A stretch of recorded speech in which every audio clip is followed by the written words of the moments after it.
अच्छा एक बात बताओ, ये बताओ कि पाप करने वाला कौन है?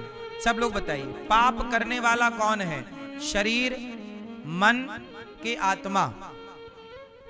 पाप किससे होता है? जोर से, तन से कि मन से कि आत्मा से? पाप करने वाला शरीर है कि मन है? मन है। अच्छा ये बताओ, शरीर जो पाप करता है, जैसे किसी का गला दबा दिया आपने, पाप हो गया।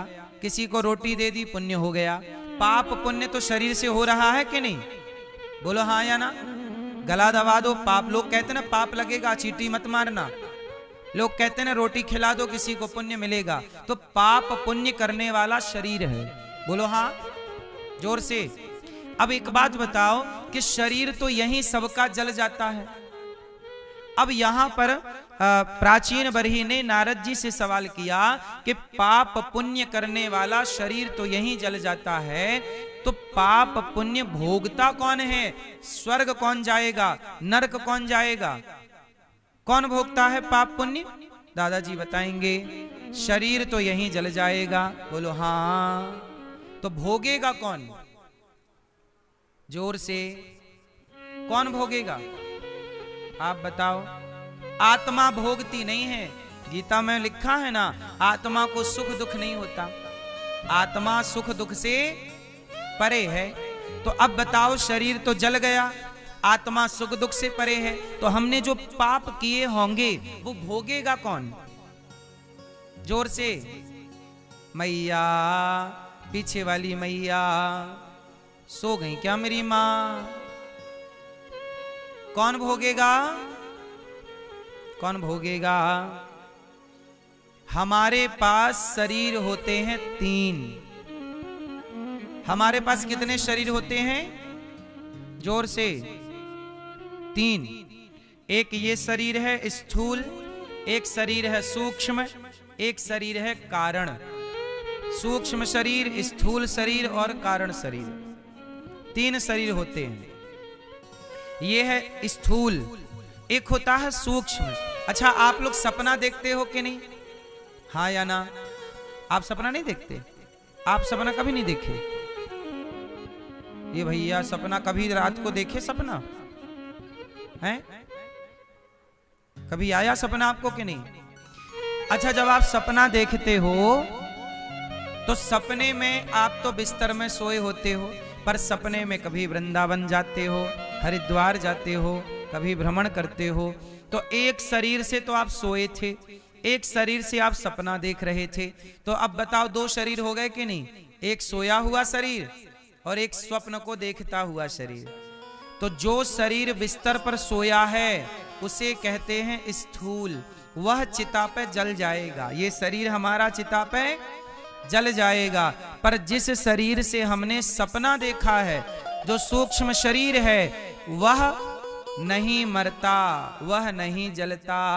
तो जब यमदूत आते हैं, पकड़ कर ले जाते हैं, तो उसी सूक्ष्म शरीर को पकड़ कर ले जाते हैं और वही सूक्ष्म शरीर स्वर्ग और नरक का भोक्ता बनता है। वही जाता है स्वर्ग या नरक, वही सुख दुख का भोक्ता बनता है। इसलिए कहता है पाप करने से बचो वरना भोगना पड़ेगा।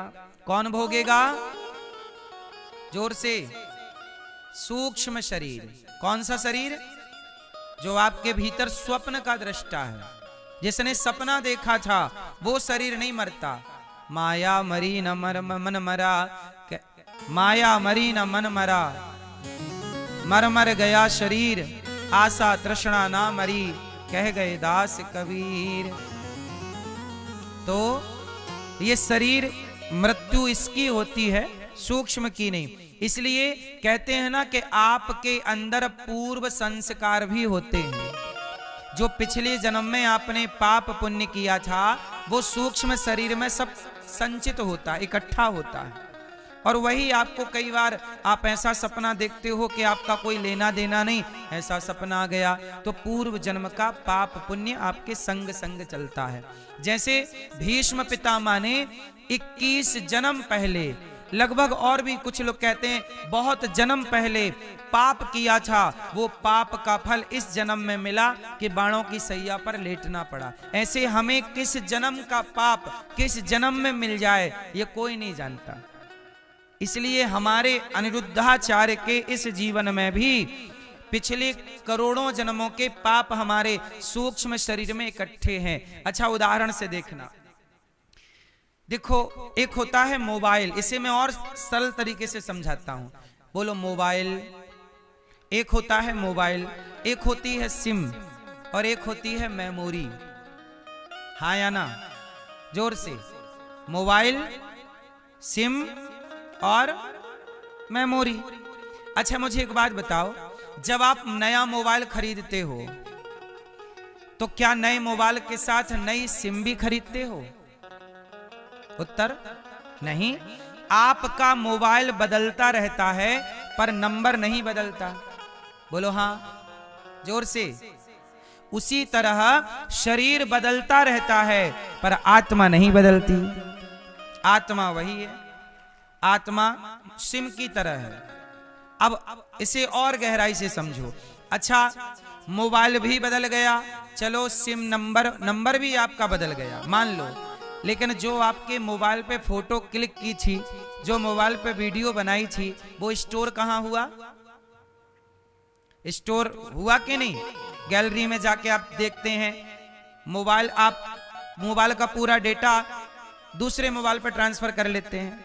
बोलो हाँ, उसे आप मेमोरी कार्ड कह सकते हैं थोड़ी देर के लिए, है ना?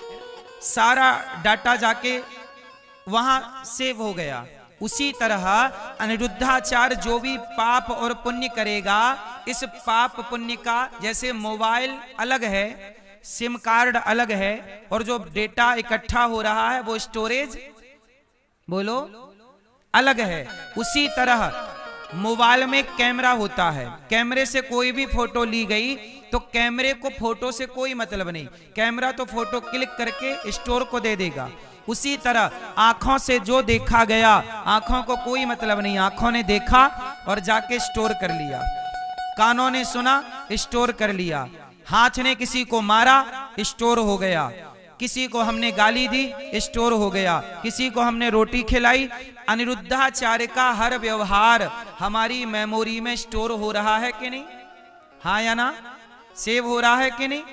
अब अनिरुद्धाचार्य जब मरेगा तो यह शरीर जल जाएगा, आत्मा परमात्मा का अंश है, परमात्मा से मिलेगी, लेकिन अनिरुद्धाचार्य ने जो पाप पुण्य किया है वो स्टोरेज जो है, हाँ या ना, वो स्टोर को ही कहते हैं सूक्ष्म शरीर, मेमोरी कार्ड, उसी को कहते हैं सूक्ष्म।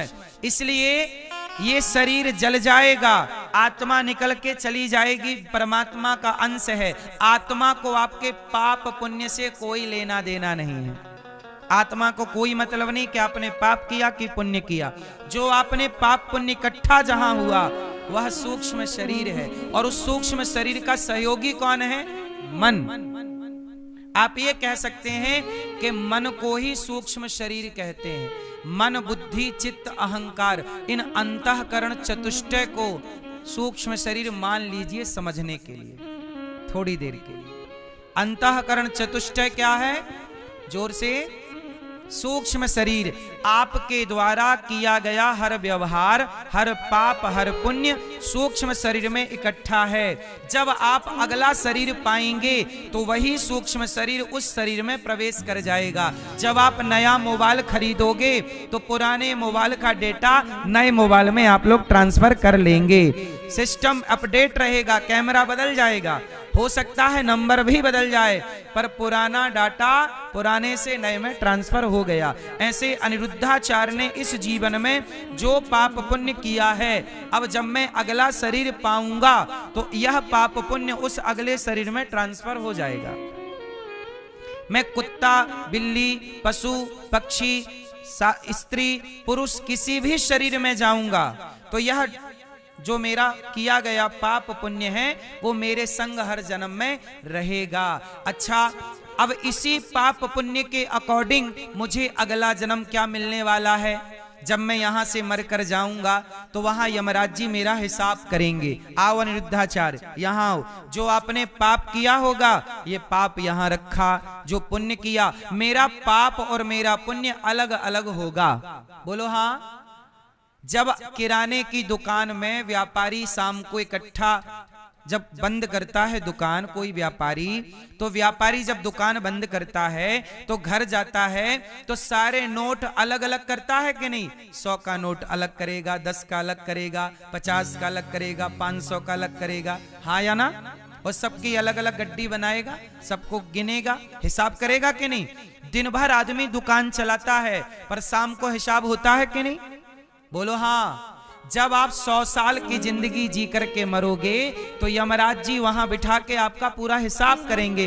हाँ अनिरुद्धाचार्य आओ, हाँ केशव आओ, हाँ घनश्याम आ गए, चलो आओ आओ तुम्हारा हिसाब करते हैं। यमराज जी वहां हिसाब करेंगे कि तुमने कितना पाप कमाया है, कितना पुण्य कमाया है। आप लोगों ने जीते जी जो पाप पुण्य किया होगा यमराज जी वहां हिसाब करेंगे। अच्छा, जब आप लोगों का हिसाब होगा तो आपका पाप ज्यादा निकलेगा कि पुण्य?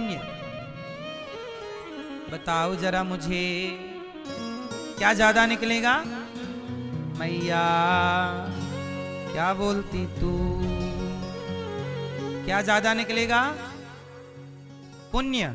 भगवान करें आपका पुण्य ज्यादा निकले, लेकिन आप कह रहे हो पाप ज्यादा निकलेगा। मतलब आप कंफर्म हो ना? आपको पता है फिर भी पाप किए जा रहे हो। इसलिए मेरी माँ, हिसाब वहां होगा, पाप अलग किए जाएंगे, पुण्य अलग किए जाएंगे, पाप पुण्य रखा जाएगा। जैसे मेरा पाप ज्यादा निकला तो पाप का दंड क्या है? चलो बताओ, यदि आपका पाप ज्यादा निकला, माना कि 5 किलो पाप निकल गए आपके, तो 5 किलो पाप का दंड क्या होगा? उत्तर दो। अब पाप निकलेंगे तो भोगना तो पड़ेगा कि नहीं? बोलो हाँ। तो कैसे भोगोगे? तो 5 किलो पाप यदि आपके निकले तो पापों को भोगने के लिए आपको नाली का कीड़ा बना दिया जाएगा। ये नाली का कीड़ा कौन है? ये पाप दंड ही तो भोग रहा है। फिर कुत्ता बना दिया जाएगा, फिर सुअर बना दिया जाएगा, फिर पक्षी बना दिया जाएगा। ये 84 लाख योनियां क्या है? ये पाप दंड भोगने के लिए है। जो तुमने ईश्वर का जेल, जैसे आज किसी को उम्र कैद हो जाए तो सरकार कानून जेल में डाल देता है, जैसे यहाँ जेल है, ऐसे ईश्वर का जेल क्या है? कुत्ता, बिल्ली, चमगादड़, 84 लाख योनियां, यहाँ रहो और अपना भोगो। अब कुत्ता क्या कर सकता है? भोग रहा है कि नहीं? बोलो हाँ। इसलिए ये 84 लाख योनियों में आप जाकर अपना पाप भोगते हैं। और जब आपका 5 किलो पाप खत्म हो जाएगा तब यमराज जी के पास वापस पहुंचोगे। यमराज जी भोग लिया, अब बताओ। तब यमराज जी कहेंगे जो तुमने थोड़ा सा मनुष्य बनकर पुण्य किया था, किसी भूखे को रोटी खिलाई, किसी साधु संत की सेवा की, उस पुण्य के बल पर आपको फिर मानव का शरीर दिया जाएगा कि जाओ अब मनुष्य का शरीर पाकर अब गलतियां ना करना, अब पुण्य ही पुण्य करना। तो ये मानव शरीर बड़े भाग्य मानुष तन पावा, सुर दुर्लभ सदग्रंथ निगावा।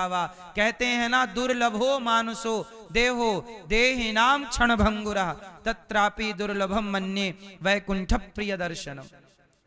बड़े भाग्य से ये मानव का चोला मिलता है। इसलिए मेरी माँ, मानव शरीर पाके कुछ गलत काम ना कीजिएगा, क्योंकि जो करोगे वो आपके खाते पे चढ़ेगा और उसे आप डिलीट ना कर पाओगे, वो भोग कर ही समाप्त होगा। बात सही है कि गलत है? हमने जो पाप किए हैं वो भोग कर ही मिटेंगे।